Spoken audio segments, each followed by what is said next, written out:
வருவாய் கோட்டாட்சியர் கொடுக்கிற தீர்ப்பை அந்த மகனோ இல்லை அந்த மகளோ இல்லை யாருக்கு எதிராக அந்த புகார் கொடுத்திருக்காங்களோ அந்த நபர் செயல்படுத்தலை அப்படின்னும் பொழுது அவருக்கு 1 மாதம் வரைக்கும் சிறை தண்டனை இந்த சட்டத்தின் கீழ் வழங்கலாம். அவருடைய அடிப்படை தேவைகள் எல்லாத்தையும் பூர்த்தி செய்ய வேண்டியது அந்த மகளுடைய கடமை தான். அதை அவங்க செய்ய தவறுனாங்கன்னா அப்போ அந்த முதியவர் இந்த சட்டத்துக்கு கீழே இந்த பராமரிப்பு தீர்ப்பாயத்தை அணுகி அவர் பரிகாரத்தை பெற்றுக்கொள்ளலாம். பொதுவாக ஒரு பாதிக்கப்பட்ட தரப்பினராக இருந்தாங்கன்னா அவங்க நீதிமன்றங்களை அணுகணுன்ற மாதிரி தான் நம்ம பார்த்திருப்போம். ஆனா இந்த சட்டத்துக்கு கீழே பெற்றோர்களும் முதியவர்களும் நேரடியாக இந்த பராமரிப்பு தீர்ப்பாயத்தை அணுகலாம்.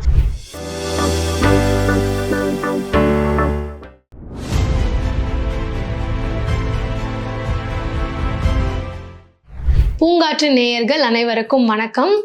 பெற்றோர் மற்றும் முதியோர்களுக்கான சட்ட பாதுகாப்பு நிகழ்ச்சிக்கு உங்களை அன்புடன் வரவேற்கிறேன். போன பதிவில் பெற்றோர் மற்றும் முதியோர் பராமரிப்பு மற்றும் நலச்சட்டம் 2007 கீழ் இருக்கிற பொருள் விளக்கம் பற்றி பார்த்துருப்போம். இந்த பதிவில் பெற்றோர்களுக்கும் முதியோர்களுக்கும் வழங்கப்படுற பரிகாரங்களை பற்றி விரிவாக பேசலாம். இந்த சட்டத்தோட பெயர்லேயே இருக்க மாதிரி பராமரிப்பு மற்றும் நலன் அப்படின்னா அதுல எதெல்லாம் வரும் அப்படின்னு பாத்தீங்கன்னா, ஒரு பெற்றோருக்கும் முதியோருக்கும் இருக்கிற அடிப்படை தேவைகள் உடை, இருப்பிடம், உணவு இது எல்லாமே உள்ளடக்கப்படும். இதை தாண்டி வயசானவங்க அப்படிங்கிறதுனால அவங்களுக்கு மருத்துவ சிகிச்சைக்காக தேவைப்படும் செலவுகள் எல்லாமே உள்ளடக்கப்படும். இதையும் தாண்டி அவங்களுக்கு பொழுதுபோக்கிற்கான உரிமை கூட இருக்கு. அதுக்கான செலவுகள், இதர செலவுகள் ஏதேனும் இருந்தால் அதை கூட இதுக்கு கீழே உள்ளடக்கலாம். உதாரணத்திற்கு ஒரு 70 வயது மதிக்கத்தக்க முதியவர் ஒருத்தர் இருக்காரு. அவருடைய மகனையோ அல்லது மகளையோ சார்ந்து இருக்காரு. அவங்க கூட வசிச்சாலும் சரி, தனியாக இருந்தாலும் சரி, அவருடைய அடிப்படை தேவைகள் எல்லாத்தையும் பூர்த்தி செய்ய வேண்டியது அந்த மகளுடைய கடமை தான். அதை அவங்க செய்ய தவறுனாங்கன்னா அப்போ அந்த முதியவர் இந்த சட்டத்துக்கு கீழே இந்த பராமரிப்பு தீர்ப்பாயத்தை அணுகி பரிகாரத்தை பெற்றுக்கொள்ளலாம். இந்த சட்டத்தின் கீழ் எந்த விதமான வருமானமும் இல்லாத முதியவர்களுக்கும் பெற்றோர்களுக்கும் தான் இந்த பரிகாரங்கள் எல்லாமே பொருந்தும். ஏதேனும் ஒரு விதத்துல அவங்களுக்கு வருமானம் வருது, உதாரணத்துக்கு பென்ஷனர்ஸா இருப்பாங்க, இல்லைன்னா சொத்துக்கள் ஆல்ரெடி அவங்க வச்சிருப்பாங்க, அந்த மாதிரி இருக்கிறவங்களுக்கு இந்த சட்டத்தின் கீழ் பரிகாரங்கள் பொருந்தாது. இப்போ ஒரு வயது முதிர்ந்த பெற்றோர் இந்த சட்டத்துக்கு கீழே ஒரு பராமரிப்பு தொகை வாங்கணும் அப்படின்னா அவங்க என்ன செய்ய வேண்டும், இதை பத்தி விரிவாக பேசலாம். முதலாவதா அந்த பாதிக்கப்பட்ட பெற்றோர் RDO ஆஃபீஸ்ல ஒரு மனு கொடுக்கணும். அதாவது அவங்களுடைய ஜூரிஸ்டிக்ஷன்ல இருக்கிற ஒரு வருவாய் கோட்டாட்சியர் அலுவலகத்துல போய் ஒரு மனு கொடுக்கணும். இந்த சட்டத்துல செக்ஷன் 5க்கு கீழே அவங்க அந்த மனுவை கொடுக்கணும். அப்படி இல்லைன்னா அவங்களுடைய பகுதியில் இருக்கிற தாசில்தார் அலுவலகத்துல கூட டெபுட்டி தாசில்தார் ரேங்க்ல இருக்கிறவங்க கிட்ட அவங்க அந்த மனுவை கொடுக்கலாம்.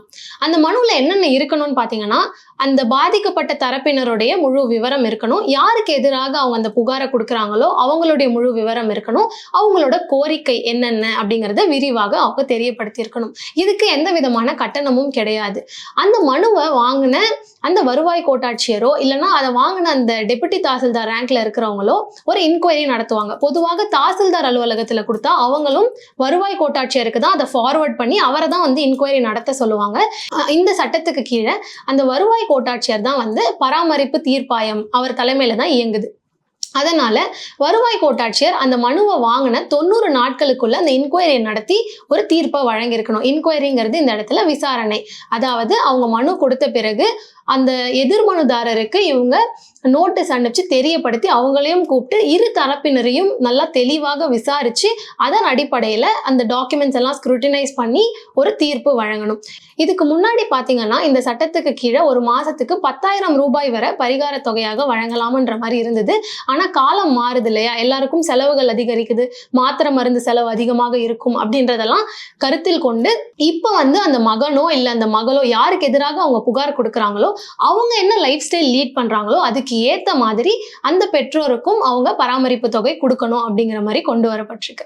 பொதுவாக ஒரு பாதிக்கப்பட்ட தரப்பினராக இருந்தாங்கன்னா அவங்க நீதிமன்றங்களை அணுகணுன்ற மாதிரி தான் நம்ம பார்த்திருப்போம். ஆனா இந்த சட்டத்துக்கு கீழே பெற்றோர்களும் முதியவர்களும் நேரடியாக இந்த பராமரிப்பு தீர்ப்பாயத்தை அணுகலாம். ஏன்னா இவங்களுக்கு யூஷுவல் கோர்ட் ப்ரொசீடிங்ஸ்க்கு லென்த்தியாக இருக்கும், இவங்களை உட்படுத்தக்கூடாதுன்ற காரணத்துக்காக இந்த மாதிரி ஒரு சிறப்பு சட்டம் இவங்களுக்காக கொண்டு வரப்பட்டிருக்கு. வருவாய் கோட்டாட்சியர் கொடுக்கிற தீர்ப்பை அந்த மகனோ இல்லை அந்த மகளோ இல்லை யாருக்கு எதிராக அந்த புகார் கொடுத்திருக்காங்களோ அந்த நபர் செயல்படுத்தலை. அதாவது இப்போ இவ்வளோ தொகை ஒரு மாசத்துக்கு நீ 15,000 கொடுக்கணும்னு சொல்றாங்க. இப்போ அந்த எதிர்மனுதாரர் அதை செய்யலை அப்படின்னும் பொழுது அவருக்கு 1 மாதம் வரைக்கும் சிறை தண்டனை இந்த சட்டத்தின் கீழ் வழங்கலாம். இந்த ஜூரிஸ்டிக்ஷனை எப்படி ஃபிக்ஸ் பண்றதுன்னு பாத்தீங்கன்னா, அந்த பாதிக்கப்பட்ட பெற்றோரோ முதியோரோ எங்க வசிக்கிறாங்களோ இல்ல இதுக்கு முன்னாடி எங்க வசிச்சுட்டு இருந்தாங்களோ அந்த ஜூரிஸ்டிக்ஷன்லயும் இவங்க போய் கம்ப்ளைண்ட் கொடுக்கலாம். இல்ல அந்த எதிர்மனுதாரரோ அவரு எங்க வசிச்சுட்டு இருந்தாரோ இல்லைன்னா இப்ப எங்க இருக்காரோ அந்த ஜூரிஸ்டிக்ஷன்லயும் போயிட்டு கம்ப்ளைண்ட் கொடுக்கலாம். கம்ப்ளைண்ட் கொடுப்பதன் பட்சத்துல அவங்க விசாரணை செய்து தீர்ப்பு வழங்குவாங்க. இதுல இருந்து மேல்முறையீடு பாத்தீங்கன்னா டிஸ்ட்ரிக்ட் மேஜிஸ்ட்ரேட், அதாவது அந்த மாவட்ட ஆட்சியர்கிட்ட தான் இவங்க போகிற மாதிரி இருக்கும். சில சமயங்கள்ல பசங்க வெளிநாட்டுல இருப்பாங்க, அவங்களோட பெற்றோர் இங்க எந்த ஒரு வசதியும் இல்லாம அவஸ்தைப்பட்டுட்டு இருப்பாங்க. அந்த மாதிரி வெளிநாட்டுல இருக்கிற பசங்களுக்கு எதிராக கூட இந்த சட்டத்துல அவங்க பரிகாரம் பெறலாம்.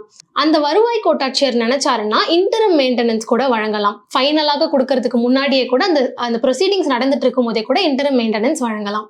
இந்த பதிவுல பெற்றோர் மற்றும் முதியோர் பராமரிப்பு மற்றும் நல சட்டத்தின் கீழ் ஒரு பெற்றோரோ இல்ல முதியோரோ எப்படி பராமரிப்பு தொகையை வாங்குறதுன்ற வழிமுறைகளை பத்தி தெளிவா பார்த்தோம்.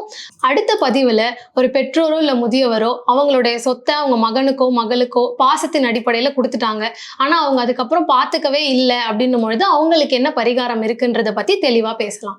பராமரிப்பு தொகை பெறுவதை பற்றி உங்களுக்கு ஏதேனும் சந்தேகங்கள் இருந்தா கமெண்ட் செக்ஷன்ல நீங்க சொல்லலாம். அதற்கு பதில் சொல்ல நாங்க ஆவலாக இருக்கோம். பூங்காற்று, இது நாளைய நல்வாழ்விற்கான வழிகாட்டி. தொடர்ந்து எங்களோட வீடியோக்களை பார்க்கறதுக்கு பூங்காற்று சேனலை சப்ஸ்கிரைப் பண்ணுங்க அண்ட் ஃபாலோ பண்ணிடுங்க.